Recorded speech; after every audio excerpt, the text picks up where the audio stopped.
substitution request by contractors where the owner decides to accept that substitution, that or equal or product substitution that is proposed by the contractor, and the design firm says, no, this is not a good idea. This is not appropriate for the design of this project.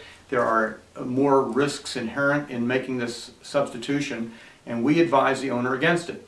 But yet you have owners that want to do it anyway because the contractor is saying, look, we'll save money doing this and we'll share the savings with you, the owner, so you should do this. The AIA has come up with good language to address this.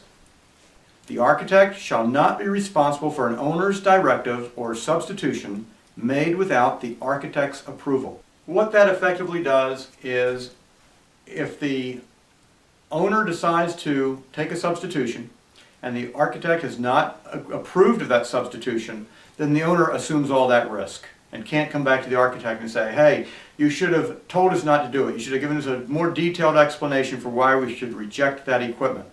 And there were a lot of cases like that where project owners literally would be advised by their design firm, don't accept this equipment. Then the owner accepts it anyway. Years later there's a problem.